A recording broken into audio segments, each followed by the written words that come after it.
Auzubillahiminash-shaytanir-rajim. Bismillahir-rahmanir-rahim. Today we are going to study superposition of waves. Okay? और इसके साथ we will study superposition principle. याद रखिए superposition of waves जो हैं number 1. This is important for interference of waves. इसके बाद जो टॉपिक है वो है इंटरफेरेंस ऑफ वेव्स। फिर इसके बाद जो टॉपिक है वो है इंटरफेरेंस ऑफ साउंड वेव्स। ठीक है, तो उसमें भी we will apply this concept. और याद रखिए चैप्टर नंबर 9 में we will study interference of light waves. तो ये हम एक कॉन्सेप्ट बना रहे हैं कि सुपरपोजिशन ऑफ वेव्स का क्या मतलब है। ठीक है, तो look at the definition. When two or more waves are passing through the same region at the same time, these are the conditions. When two waves or more waves are passing through the same region at the same time, so what happens? The total displacement का मतलब है resultant displacement. आपने chapter number 2 में पढ़ा था displacement is a vector quantity. ठीक है, तो vectors when vectors are added we are getting a resultant vector. तो टोटल डिस्प्लेसमेंट का मतलब है resultant displacement at the point where they meet. आपके बुक में लिखा है at the point where they इंटरएक्ट।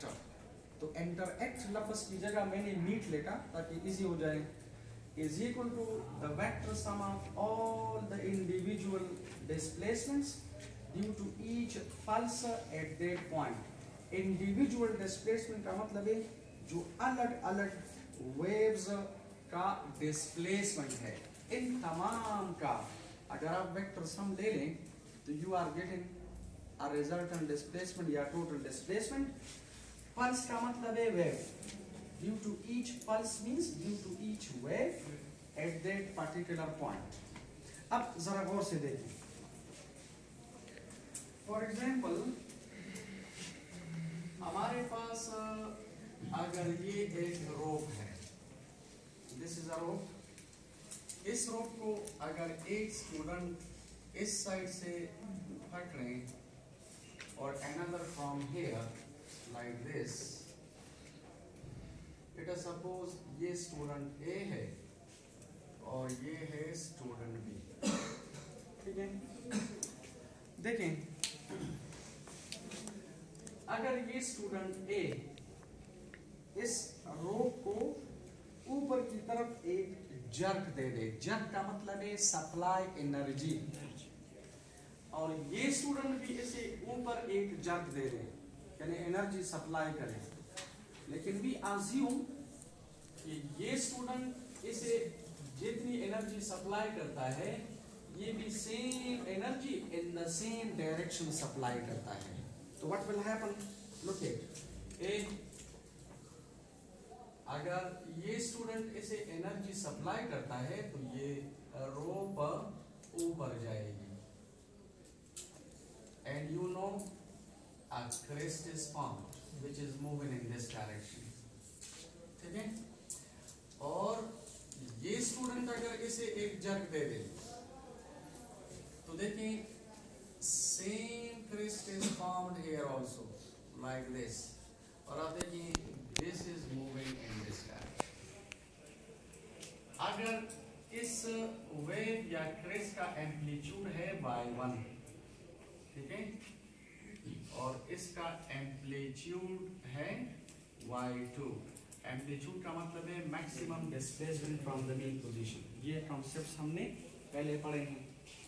अब आप लोग देखिए ये दो वेव्स या crests they are moving in opposite direction. Please remember, अगर ये क्रेस्ट और ये क्रेस्ट इस पॉइंट P पर, यानी if they are passing through the same region and meet at the same point at the same time, तो what will happen? जब ये दोनों क्रिस्ट यहाँ पर इन फेज रीच करती है, इन फेज इन फेज का मतलब है कि एक क्रिस्ट की वजह से रूट के जो पार्टिकल्स है वो अबव द मीन पोजीशन है, और दूसरे क्रिस्ट की वजह से रूट के जो पार्टिकल्स है वो भी अबव द मीन पोजीशन है। So they are in phase. In phase का मतलब है कि they have covered the same displacement from the mean position in the same direction, so they are in phase, yani jo particles हैं they are in the same state of vibration. So what will happen if this crest and this crest they reach in phase, if they reach at the same point at the same time, तो आप देखिए इस Christ की वजह से ये रोप ऊपर जाएगी, इसकी वजह से भी ये रोप ऊपर जाएगी, तो ये दोनों क्रिस्ट्स आपस में ऐड हो जाते हैं, and therefore we are getting a resultant wave.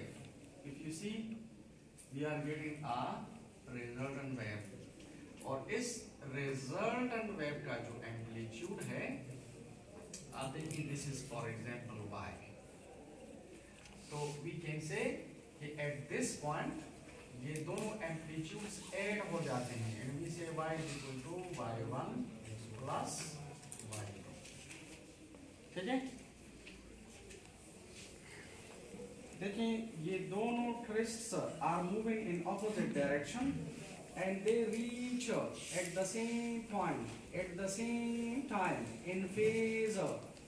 तो देखिए एक क्रिस्ट की वजह से अगर रूट ऊपर जाती है, दूसरे की वजह से भी ऊपर, तो देखिए ये मजीद ऊपर जाएगी, तो जो रिजल्टेंट वेव बन जाती है उसका एम्पलीट्यूड इंडिविजुअल वेव्स के एम्पलीट्यूड के वेक्टर सम के बराबर है.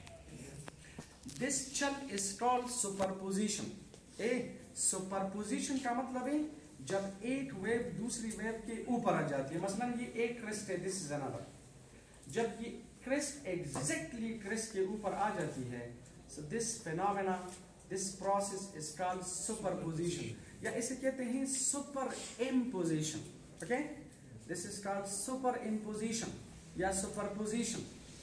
तो देखिए when two or more waves are passing through the same region at the same time, the total displacement का मतलब है ये, the total displacement at the point where they meet, इस पॉइंट P पर दोनों आपस में मीट करती है, कॉम्बिनेशन करती है, is equal to the vector sum, यानी this amplitude plus this amplitude is equal to the total displacement या amplitude of the resultant wave is equal to the vector sum of the individual या of all the individual displacements due to each pulse at that point.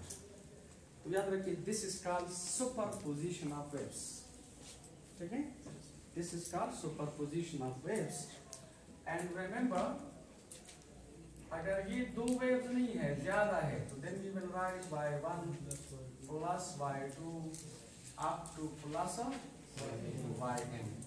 और याद रखिए this is called principle of superposition. Principle of superposition.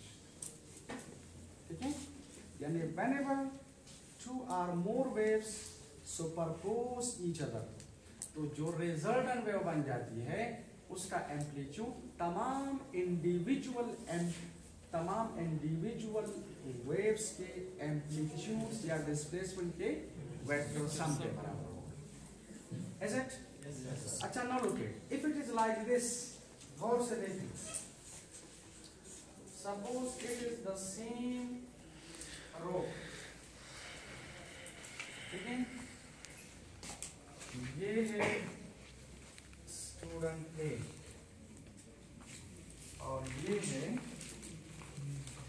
Student B. ठीक है,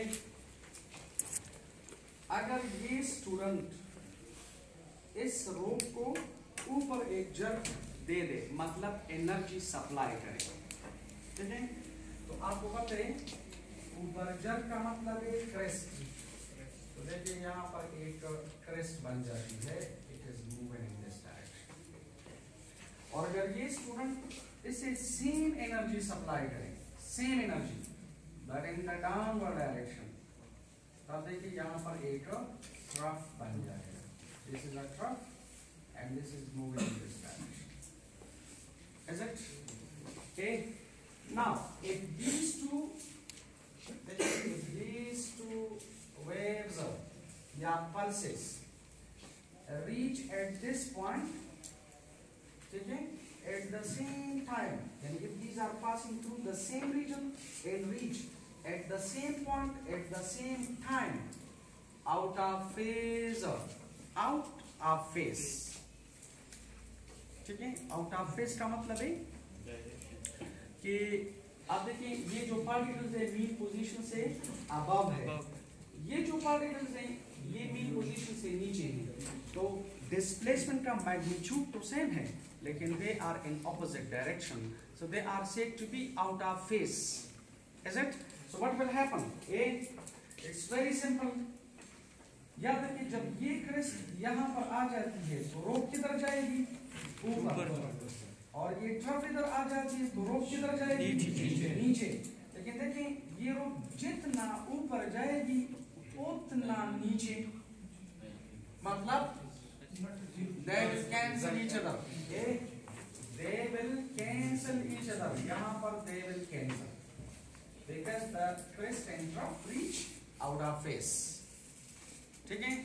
तो देखो अगर ये डिस्प्लेसमेंट आपके पास है सपोज y1, तो ये डिस्प्लेसमेंट आपके पास है -y2 because the particles are below the mean position.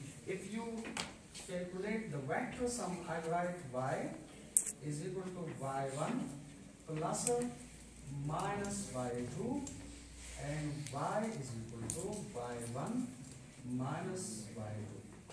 देखिए यहाँ पर ये दोनों डिस्प्लेसमेंट्स अगर एम्पलीट्यूड में बराबर हैं, सॉरी मैग्नीट्यूड में, ठीक है, डायरेक्शंस में ऑपोजिट हैं, so they cancel each other.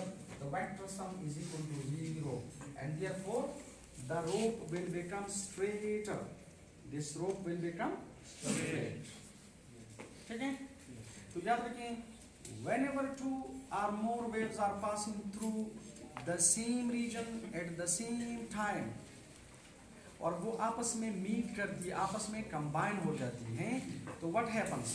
जो रिजल्टेंट एम्पलीट्यूड है उसी पॉइंट पे रिजल्टेंट डिस्प्लेसमेंट है, टोटल डिस्प्लेसमेंट है, that will be equal to the vector sum of all the individual displacements due to each wave या pulse at that particular point.